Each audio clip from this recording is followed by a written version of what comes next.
Are you guys gonna drop the discussion that we had the other day? Oh, if this happens in the playoffs, y'all gonna just talk all y'all shit? What? Well, I mean, I don't know, man.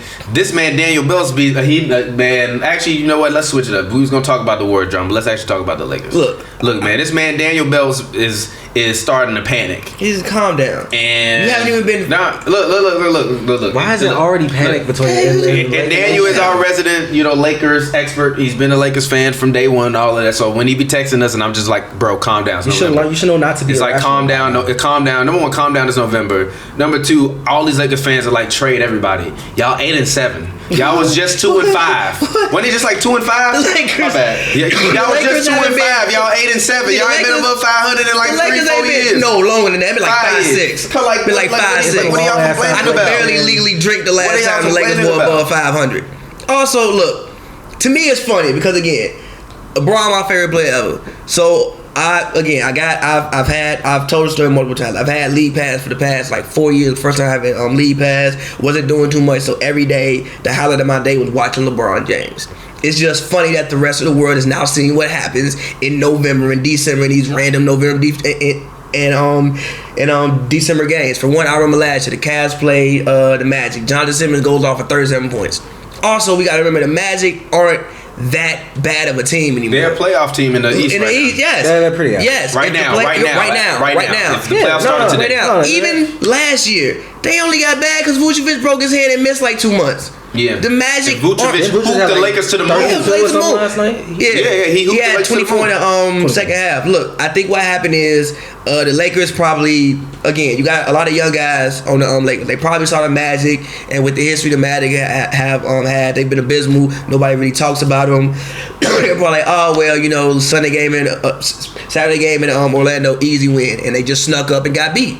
Came out, didn't come ready to play, and got beat. I'm not gonna panic over lose to the Magic. Again, the Magic ain't like the Hawks. Even though they're not the Hawks anymore. The Magic are very capable of beating almost anybody on any given night. It's not an embarrassing. It's not. They're 8-8. They have some talent. I'm not gonna too much panic over that. I'm not. I'm sorry. What was the block that Jonathan Isaac had on? Who was at the block that Jonathan Isaac had on that? That was nasty. Embiid. I mean, Embiid more so like hit the rim. Still. My biggest issue with the Lakers is that they still haven't figured out their rotations yet. And also the other thing Lakers fans, y'all got to understand is like Rondo broke his hand. So because Rondo broke his hand, every rotation that Luke Walton has set previously, where he was depending on Rondo because he didn't necessarily trust Lonzo, now Rondo's not there anymore. So we've been complaining about Rondo being there. Now Rondo's not there anymore. So now Lonzo is going to get the bulk of those minutes. But now Lonzo has to be like, all right, the competition that I once had is gone. I got to step up and take it to another level. Because if you're looking at this Lakers team, I told you Brandon Ingram was not going to be what you thought he was. And even right now, he's giving you 15 points a game. He's giving you 4 rebounds and 2.5 assists. You told me he was going to be around a 22, 5 and 5. Psych. Boot ass out of here. Boot ass. Big boot ass. Stop. Even Kyle Kuzma. Was averaging around like 19 to start the season. Now he's around 17. Lonzo was around like 10. Now he's slowly dipping down to 8. They all have to play better. I agree. But also, Luke Walton has to solidify these rotations. And the best part about it is LeBron's not logging minutes, man. LeBron's playing 34 minutes. This is the lowest minutes per game. This is literally the lowest minutes per game he's ever played in his career. You afforded that luxury when like you have so much talent around you, and I think that's another, one of the problems. Like you was just saying with Walton, it's hard to get your rotation set. Yeah, because like you doubled up at every position pretty much. Yeah, the with Rondo and Lonzo, they both got to split minutes. Yeah, and you would kind of skew more towards Rondo in some situations because he's experienced, but I feel that Lonzo's really starting to come into his own this season. Maybe the last couple stretch of games have been poor. By the way, I didn't watch last night. I was front row at NXT TakeOver. Okay. A little slight flex, but it's okay.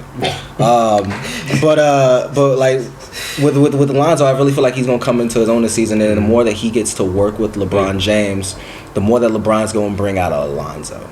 Yeah. And the better Lonzo is gonna get. I do think that with Kuzma, the stretch of games that he has been playing lately, that's hurt him a lot, and he's only gonna lose more minutes now that Chandler's in. And then they're gonna get 1 or 2 more veterans. So. I don't know where you gonna get them from. I mean, hey, look, call Cleveland about Korver. I've been, You've been saying it all. You've been saying it all. Call Cleveland about Korver. I think he's a perfect shooter to look. the team too. Korver is not gonna stay in Cleveland all year. And Korver's contract is like $7 million. And I think the Lakers got hella cap room. Yeah, they got cap room. Look, you can throw in a 2nd round pick and give him like if you want to give a lottery protected first in like 2023. Fucking Korver. In like 2023, G. A lottery protected first. It's not going again. If you're trading, if it's top 15 protected, I'm not mad at that. Like, bro, because they need it. Exactly. The Lakers probably gonna be at least, I would assume, a playoff team for the next 4, 5, 6 years. Yeah. So it's gonna be low. It's and gonna be 22. They're gonna need him this year in the playoffs. Yeah. Especially once they start doubling LeBron, because you look at when LeBron is throwing the ball out to Ingram. Ingram can't knock it down. He just not knocking it down. Ingram this year. Who are the guys that you trust? Listen to the Lakers. I'm finna read off their 3-point shooting percentages. LeBron 36.4%. It's at 36 now. Yes. God damn. That Kyle Kuzma is at 29.5%. Brandon Ingram is at 31.8%. JaVale McGee is shooting 33% from the 3. Josh Hart is shooting 44%, which is great. Yeah. Lance Stevenson is shooting 37%. Rondo is shooting 42. Lonzo is shooting 36, and KCP is shooting 30. Well, I was just going to say, 2 of their 3 starters are shooting below 32%.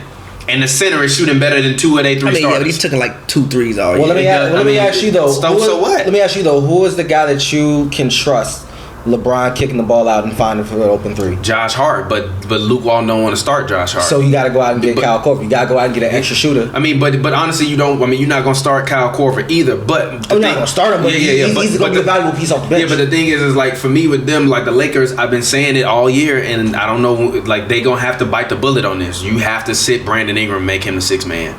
Josh Hart needs to be out there. He is the only other player on the court other than LeBron James that is going to consistently attack the rim. Like Kuzma doesn't mind shooting and doing hooks and all of that little like fancy finesse stuff. Hart either want to get to the rim or he want to jack up 3s. That's what they need. Ingram, when he in the offense, when they throw him the ball, I'm like, what is he about to do with it? I literally have no clue what he usually is about to do with it at all. Like I don't even know what a Brandon Ingram go-to move is, other than let me put my head down and just try to run through people and hope I get a foul. But even with that being said, that's giving you 15 a game. That's not what you need with LeBron. LeBron is gonna need another 20-point per game score, or somebody to at least be around there. And I think that Ingram is taking away shots from Kuzma, and I think that Josh Hart should be out there to stretch the floor. And if you can bring in a guy like Korver, then that makes it so you can even run a lineup if you want to of like Lonzo, Josh Hart. I mean, Korver, Josh Hart, LeBron, and then if you want to put Ingram or Kuzma out there, cool. Then you got like 3 guys that can shoot. Because even Lonzo this year has been pretty decent on catch and shoots. Yeah.